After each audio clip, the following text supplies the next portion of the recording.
Цогцтой уншч тун удахгүй 3 саят хэрэгнээ Монгол улс үлхийд авах гэж байна.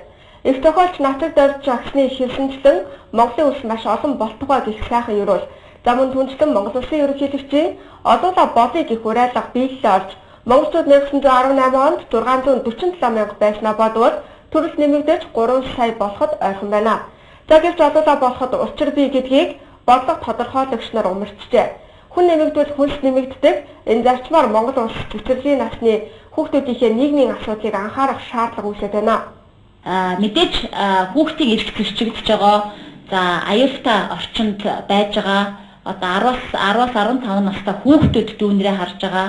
Ийм байдлаас болж гэр хороолт бол одоо түлэгдэх, гэмтэх байдал бол байнга гарч байгаа гэдгийг та нар маань мэдж байгаа.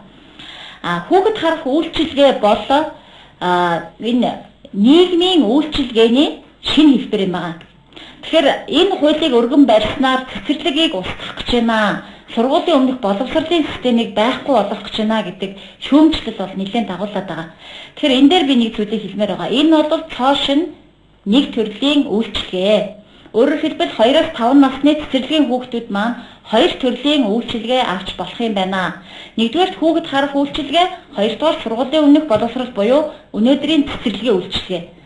Энэ хууль батлагдсны дараагаар маш олон хүүхэд харах үйлчилгээний төвүүд нээгдээд өрсөлдөөн бий болоод ирэхээр 2-3 жилийн дараа бол одоогийн байгаа төрийн цэцэрлэгт хүүхдээ өгөх үү, эсвэл хүүхэд харах үйлчилгээ одоо илүү сайн чанартай хүүхэд харах үйлчилгээний төвүүдэд хүүхдээ өгөх үү гэдэг маань эцэг эхийн өөрсдийнх нь бас юм сонголтын асуудал болж ирэх байхаа гэж бодож байгаа. Энэ хүүхэд харах үйлчилгээ гэдгийг бид нэр юу гэж тодорхойлж байгаа вэ гэхээр хүүхдийг асран халамжлах, хамгаалах, хооллох, тоглуулах, амраах, хөгжүүлэх цогц үйл ажиллагаа гэж харж байгаа.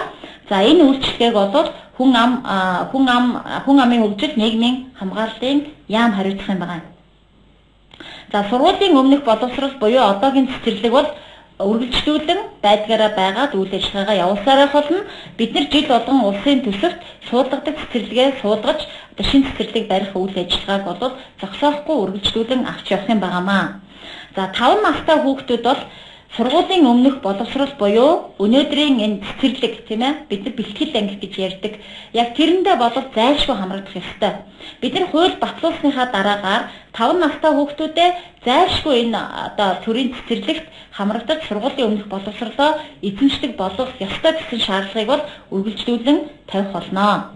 Хүүхдэд цэцэрлэгт өгнө гэдэг бол нэр хүндтэй ихтэй сургуульд оюутан болж элсэн орохоос илүү хүнд болсон байна.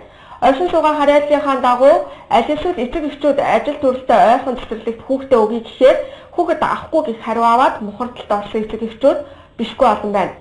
Харин ажил бүтээх шилдэг арга болох хідэн төгрөг атгуулад хүүхдээ цэцэрлэгт өгч чадсныг нь авахаарчтай гэж магтахаас өөр арга байхгүй юм аа. Тэгэхээр цэцэрлэгийн асуудлыг жижиг зүйл гэж тоохгүй орхих нь том эндүрэл.